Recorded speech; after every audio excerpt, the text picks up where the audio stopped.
हमने सभी सीओ को पटना बुलाया।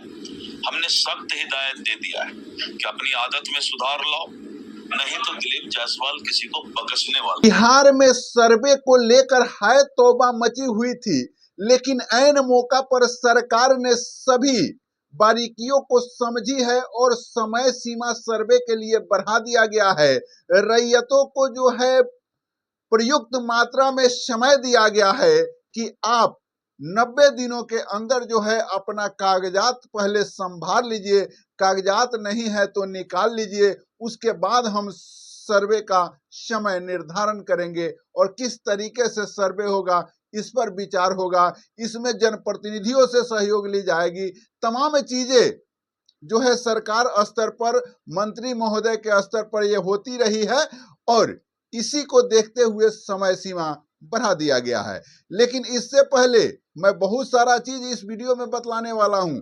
आप लोगों ने सुना दिलीप जायसवाल जी जो भूमि सुधार मंत्री बिहार के हैं और ये सभी चीजों को जान रहे हैं, कारण कि यह स्वयं अपने आप को बतला रहे हैं कि एक मंत्री को पहले एक नागरिक होना चाहिए, मंत्री को जो है जनता के हर दुख से अवगत होना चाहिए, हर सच्चाई से अवगत होना चाहिए और इनके अंदर वह सारी जानकारियां है। ये जान रहे हैं कि प्रखंड स्तर पर भ्रष्टाचार होता है, ये जान रहे हैं कि अंचल भ्रष्टाचारियों से भरा हुआ है।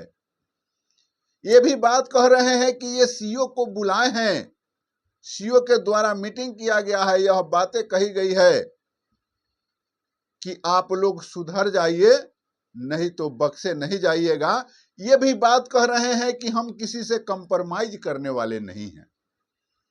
अब ये तमाम बातें एक सवाल उत्पन्न करती है, जब मंत्री महोदय यह जान रहे हैं कि भ्रष्टाचार अंचल स्तर पर हो रहा है तो फिर किस बात का इंतजार कर रहे हैं महोदय? क्यों नहीं वैसे अधिकारियों पर कार्रवाई हो रही है? या यह मात्र एक कमीशन का खेल है कि अधिकारियों को हरका करके जो है मोटी रकम का कमीशन जो है अपने पास मंगाया जाए, या वास्तव में जनता के विश्वासों पर खरा उतरने का बयान है मंत्री जी का? ये आप कमेंट सेक्शन में जरूर लिखिएगा। जिस तरीके से यह बात कहते हैं मंत्री महोदय कि मैं तमाम सीओ को बुला करके और सख्त निर्देश दिया हूं, लेकिन उसके बावजूद भी किसी भी प्रकार का सुधार अंचल स्तर पर दिखाई नहीं दे रहा है। आखिर क्यों?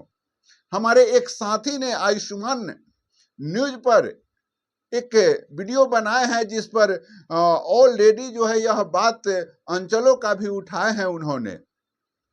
तो आखिर सभी पत्रकार, सभी बंधु कहीं ना कहीं से इन चीजों को, भ्रष्टाचार को उजागर करने का प्रयास करते हैं। जिन्हें कोई तनख्वाह नहीं है वे भ्रष्टाचारियों से लड़ने का प्रयास कर रहे हैं, और जिन्हें जनता वोट दे करके और जगह पर पहुंचाती है, एक ताकत देती है, वे लोग जो है भ्रष्टाचारियों से ही समझौता करने लगते हैं और सीधे माइक पर आते हैं और वो जितना काम करते हैं उसके उल्टा बोलते हैं। जैसे एक कहावत है कि हाथी का दांत दिखाने के लिए कुछ और होता है और खाने के लिए कुछ और होता है। यही चीजें दिखाई दे रही है इन नेताओं की कि भाई आप बयानबाजी कर रहे हैं, आप मंत्री हैं, आप जान रहे हैं कि ये भ्रष्टाचार कर रहे हैं, तो फिर उस भ्रष्टाचार को रोकने के लिए आपने उचित कदम क्या उठाया?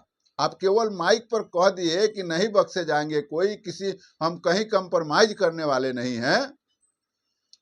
तो ये क्या व्यवस्था है महोदय? वो चीजें तो रुक नहीं रही है। जैसे ही बड़ा मीटिंग होता है वैसे ही यहाँ चार्ज बढ़ जाता है जनता को लूटने का। अगर पहले जनता 2000 लुटाती थी, एगो मीटिंग होगा तो जनता 2500 लुटाने लगेगी, और फिर मीटिंग हो जाएगा तो जनता 3500 लुटाने लगेगी।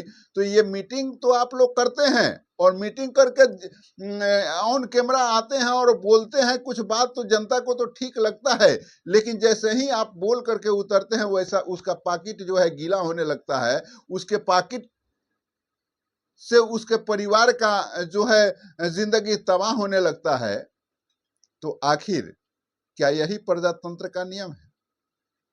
अगर वास्तव में आप वचनों पर कायम रहने वाले हैं, अगर वास्तव में आप अपने वजूद को दिखाना चाहते हैं इस बिहार को, तो आपको सच्चाई पर आना होगा, आपको भ्रष्टाचार को दूर करना होगा, भ्रष्ट अधिकारियों पर कार्रवाई करना होगा, कमीशन के खेल को बंद करना होगा, तब जाकर के जनता का कल्याण हो सकता है। और ये तो चुनावी मौसम है, अब आगे क्या किस तरीके से करना है ये तो आप लोगों को करना है। हम लोगों का काम है, मीडिया का काम है कि आपके आंखों को खोले, आपको सच्चाई लेकर के रख दे। करना न करना आपका काम है।